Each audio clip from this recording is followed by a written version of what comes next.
statement of benefits that you hope to deliver via your online channels to your customers, and they are different from your physical business setting and also different from your competitors, right? So organizations need to define how to best position their online services relative to competitors according to 4 main variables. There can be many variables, but here we have highlighted 4 key variables that are most frequently used by organizations to position themselves. Maybe based on product quality, service quality, price, fulfillment time. Does your product offer superior quality in terms of other competitors? Is there a better service quality? What is the customer relationship handling like? How do you delight the customer in comparison to the rest of the players in the market, right? What kinds of points of differentiation does your product entail? And price and fulfillment time. How can you differentiate it in terms of prices, right? Do you offer attractive prices, especially maybe when you're going online, right? When you're positioning online, are your prices more attractive than the rest of the players? Do you have specific differentiated, pricing strategies than when compared with the rest of the players, right? So there can be different pricing strategies here as well. So sometimes some organizations offer different types of pricing strategies based on the different types of benefits that their products entail, right? Premium versions are there, right? Then corporate versions of products. Then the basic levels, likewise, differentiations are available. So customers have the convenience of choosing what best suits for them. The fulfillment time. From the time of placing an order until the order is fulfilled or until the order is delivered to the customer doorstep, what is the fulfillment time taken?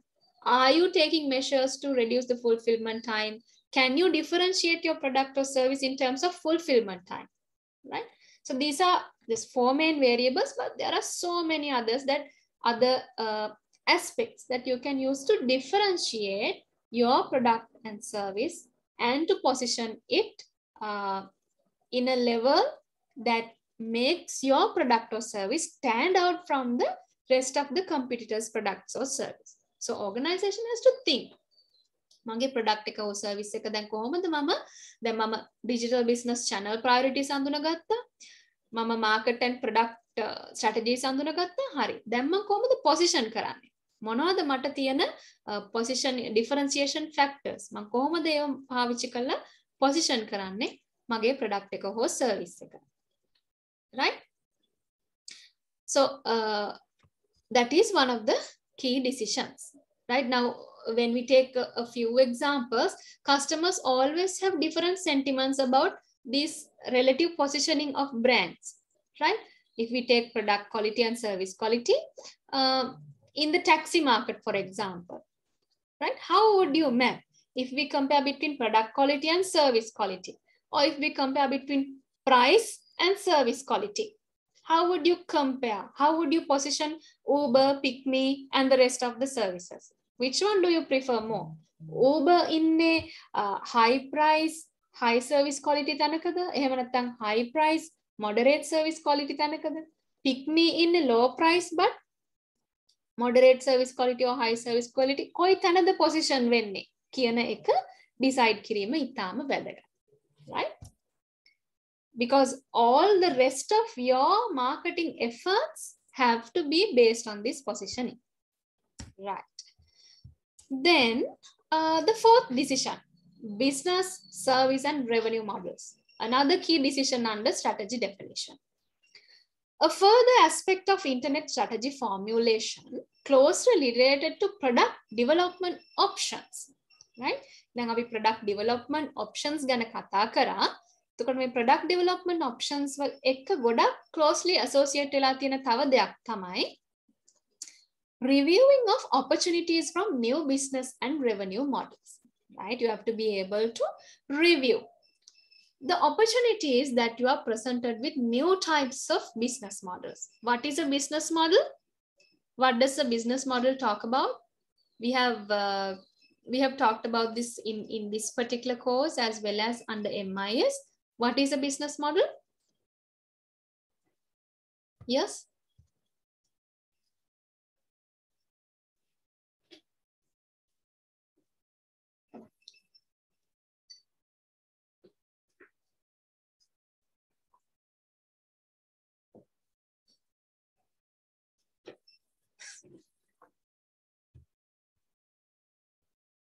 Sorry, my video got switched off. No. So what is a business model? So in simplest of terms, a business model specifies what your revenue sources are, then what's your product offering, what's your customer base, right? So based on these things, how are you going to gain revenue is what a business model talks about, right? Then revenue model talks about how you're going to generate revenue, right? So what are the new types of business models that are there available?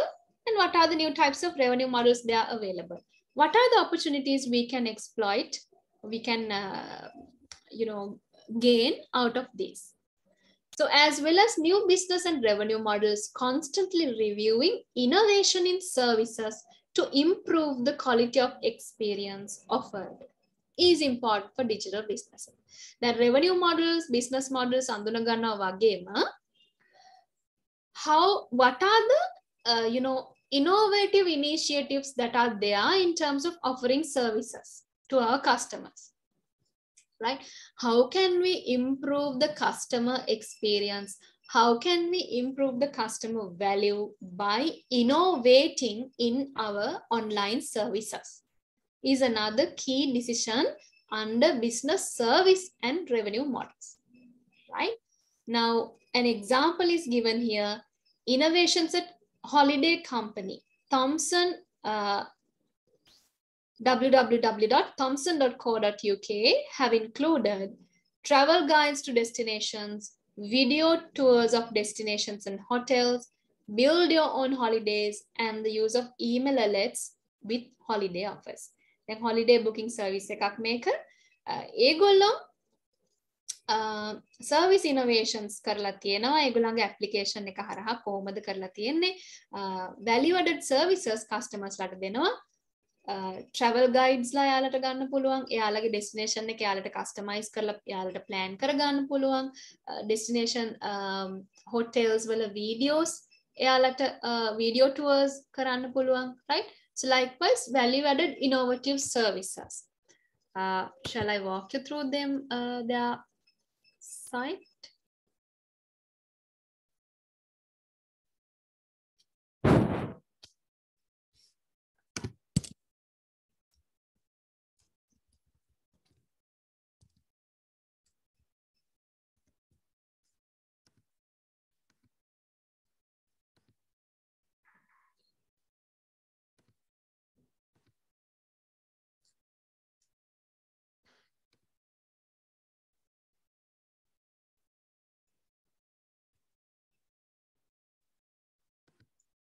Now, for instance, look at this holiday company, right? So they have different types of holiday packages, right? That you can choose from, and you can customize. You can customize your holiday experience here. So this is how they offer innovative services, right? Service innovation, how better customer value is offered. There's a lot to choose from and a lot to customize from. And if you select between these, if you select in between these, you can get more value-added services like tours and such, and to view what kind of destinations are that you are entitled to, right? Different deals that are there, and extra experiences that you may want to have. So likewise, how you can always add value to customers is one aspect that a business has to always think about, right? So that is about that. So such innovations, why are they helpful for an organization? Definitely because they can help differentiate from competitors and increase loyalty to a brand online. It's obvious, right? When all-in-one service is provided by a certain brand, it definitely helps to differentiate your organization from the rest of the competition, right? So it makes your customers more delighted. It makes your customers return to your organization. Repeat purchases are made and thus increases the loyalty that customers have towards a brand, right? Evaluating new models and approaches is important, since if companies do not review opportunities to innovate, then competitors and new entrants certainly will. Now, why is it important for an organization to evaluate these new approaches, new business models, new revenue models? Because if they don't have a good idea about this, right? If they don't innovate based on the rate at which the market is changing, based on the rate at which the technology is changing, then they can face a competitive disadvantage where the customers will take over, right?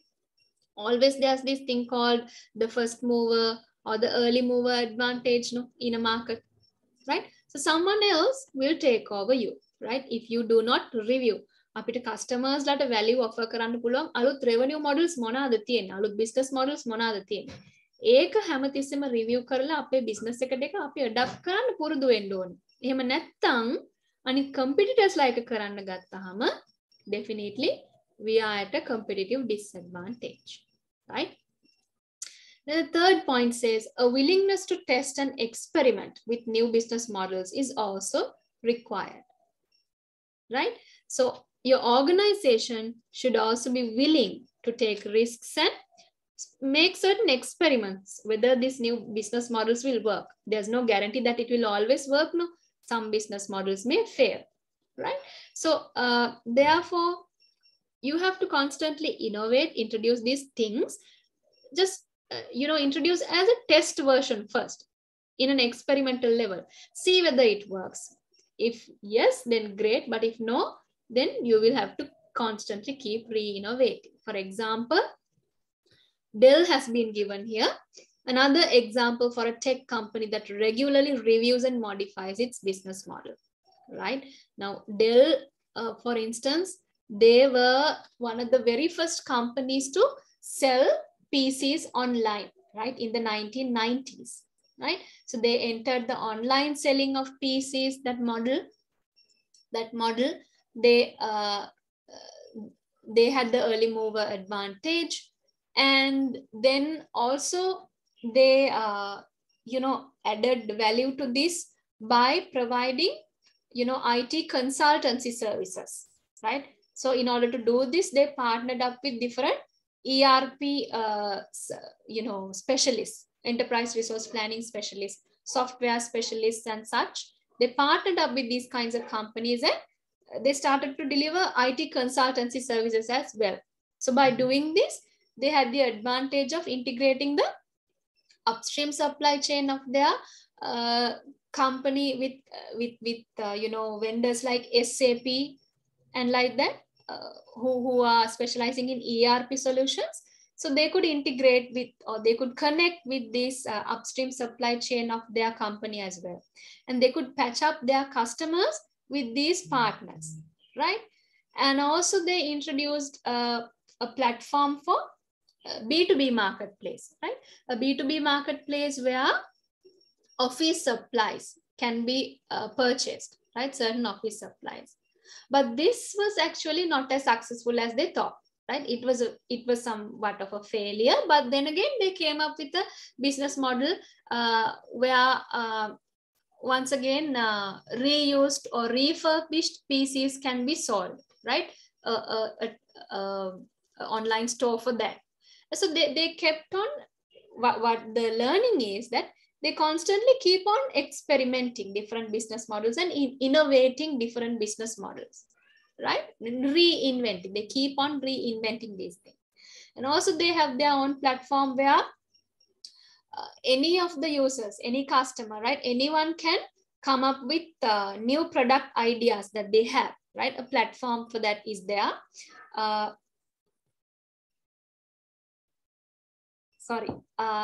Called Ideastorm, ideastorm.com, where you can provide your ideas and there can be votes for those ideas. So based on that, based on the highest votes, based on the most popularity, they initiate this product development. So see how innovative as a company they are in terms of staying up to date in the market and constantly reinventing new models, right? Then another key decision 5, marketplace restructuring, right? So under chapter 2, we have discussed that electronic communications offer opportunities for new market structures to be created. We have discussed that, I hope you remember, under chapter number 2, right? How can new market structures be created? Maybe through disintermediation, reintermediation, and there's also an option called countermediation, right? So the difference between reintermediation and countermediation has to do with the ownership of the new intermediary, right? Now let's elaborate a little bit on that. Third point and fourth point, if you read them, it will be more clearer to you. When a company reintermediates, it is simply engaging with new intermediaries. අපි reintermediate වෙනකොට මොකද්ද වෙන්නේ? එක්ක company එකක් අලුත් intermediary එකක් එක්ක engage වෙනවා, partner up වෙනවා, or intermediaries that it has previously disintermediated. කලින් intermediary එකක් විදිහට ඉඳලා අයින් කරපු intermediary එකක් එක්ක නැවත වතාවක් engage වෙනවා. So reintermediation can happen in either of these two ways, right? Then, if a company countermediates, what happens in countermediation? It is not just reintermediating, but is also actively investing in the creation of a new intermediary that it owns. In countermediation also, a reintermediation happens, but what is special about it is that this intermediary is owned by the company itself, right? So let's look at the examples given in the next slide. Examples of reintermediation: use of new e-markets such as Alibaba.com for e-sourcing, right? So Alibaba.com is a new type of e-market, right? A reintermediation. From the buyer's point of view, Alibaba.com is a platform for sourcing goods and services, a platform from which you have the access to source a wide variety of products, right?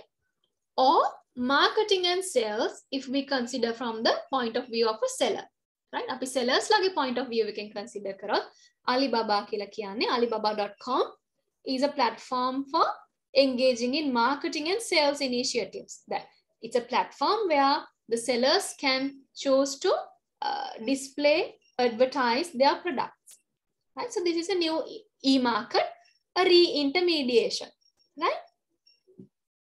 Then another example, use of new e-intermediaries for payment, like PayPal. ඔයාලුණත් online ගනුදෙනු කරද්දී payment gateway එකක්, සාමාන්‍ය payment gateway එකක් හරහා ගොඩක් වෙලාවට online payments channel වෙන්නේ. එතකොට PayPal වගේ third parties හරහා තමයි payments process වෙන්නේ. Or identity authentication such as VeriSign, right? We have discussed about this under MIS lessons as well, right? So these are examples of reintermediation. Then countermediation. For example, Ford, GM, General Motors, and Daimler Chrysler coming up with Covisint.com, right? Covisint.com is an intermediation platform that Ford, GM, and Daimler Chrysler have, collectively come up with. It's a buyer-oriented e-market to act against suppliers with strong market power, right? Strong market power. So I can show you what it looks like.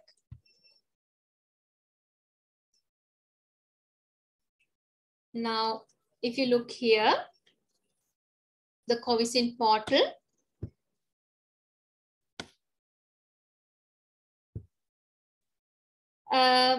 so here, this information published by Ford, right? It belongs to the Ford company. Then if we move on to other portals, like let's say for instance, Mitsubishi.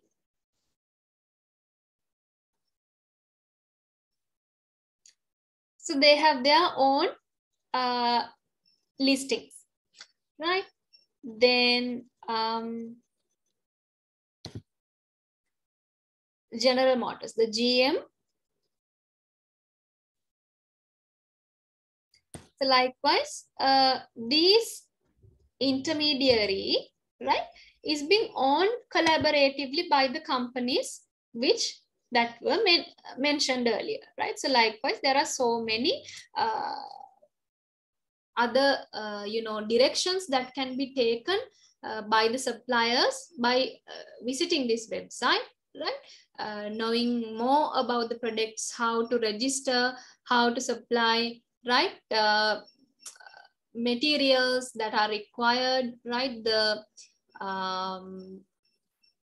quality that is required to be there. So all these things, right? Documentation, everything. So how to reach out to different types of markets. So there is a multitude of things happening via this platform by the combination of several types of companies coming together in order to facilitate this process of the smoothing of the supply chain, the creation of a e-market, right? Then Amazon.com coming up with its own app store instead of relying on Google's Play Store. So Amazon.com have their own app store instead of the usual Google Play Store. So this is also re-intermediation, but owned by the company once again. So then instead of calling it re-intermediation, we call it counter-mediation, right? So this intermediary party is owned by, the intermediary application is owned by the company that we consider, right? So that is about marketplace restructuring. Then the sixth decision, supply chain management capabilities. The main digital business strategy decisions that need to be reviewed are, so under supply chain management capabilities. Now we talked about e-business channel priorities. We talked about products and markets and different strategies related to products and markets. Then thirdly, what did we talk about? Can you remember? Yes. Positioning and differentiation strategies have to be defined. Business, service, and revenue models have to be designed, right? Then fifth, marketplace restructuring has to be designed. Then supply chain management capabilities. So under this, we talk about first, how should we integrate more closely with our suppliers? For example, through creating an extranet to reduce costs and decrease time to market. For example, we can create an extranet. You are familiar with the concept of extranet by now, right? So this extranet can be used by an organization to integrate with the supplier base of the company, right? And to reduce the costs of transactions, maybe, right? The costs of communications, the costs of monitoring contract compliances, maybe, right? So through this extranet, the suppliers have easy access to a part of organization's network, and by efficient communication processes, right, that are facilitated via the extranet, then the time to market can be significantly reduced when the customers are immediately made aware of the requirement of the company, as and when there are updates occurring from the company on the product requirements, the material requirements, the customer demands, right? When the suppliers have access to these kinds of information, they can very quickly and efficiently supply these goods and services to the considered company, where it considerably helps to reduce the time to market. And secondly, which types of materials and interactions with suppliers should we support through e-procurement? So what kinds of materials and what kinds of interactions should be supported through e-procurement? Maybe not all are suitable to go through e-procurement processes, right? So what sort of materials are more suitable to be traded via these platforms and to be listed on these e-procurement sites, right? What are more convenient? And what sort of actions do we engage in through e-procurement applications with our suppliers, right? Is it calling for tenders, right? Are we advertising our product requirements, right? So are we calling for quotations from our suppliers? What sort of interactions? Then thirdly, can we participate in online marketplaces to reduce costs? Is there an option for us to get listed in an online marketplace, online platform, right? We are currently fully in a physical platform. So can we participate in an online marketplace as well? Will it reduce our cost, right? So participating in an online market decision, you have to take only if it's more cost beneficial for you, right? Does it incur extra cost? Or at a very low cost, do we get the benefit of promoting our products online at a very small fee, and which is very efficient? Why? Because you can address a wider customer base than when you are operating in a physical platform. So can we participate in online marketplaces? For example, like Alibaba, right? If you're in a B2B context, or in AliExpress, if you're in a B2C context, something like eBay, right? Something like Daras or whatever. So can we participate in online marketplaces to reduce costs, right? While it has to be cost effective, at the same time, can we do that in order to reduce our overall costs? Maybe through that, you may be able to reduce your cost of marketing, cost of advertising. Maybe through that, you may be able to reduce your operational costs like sales support, customer support, and such, right? So these kinds of things have to be reviewed by organizations, right? So today we have discussed several key decisions under strategy definition, right? So we talked about, we continued our discussion on market and product development strategies, how the ANSOF metrics can be used by an organization to think about how they are going to position in the market and in terms of what products, and also how positioning and differentiation strategies should be devised, business service and revenue models, right? Marketplace restructuring, and finally, we talked about supply chain management capabilities. So on the next day, let's continue the discussion on strategy definition with our last two decisions, decision number 7 and 8, internal knowledge management capabilities and organizational resourcing and capabilities, right? So any questions so far?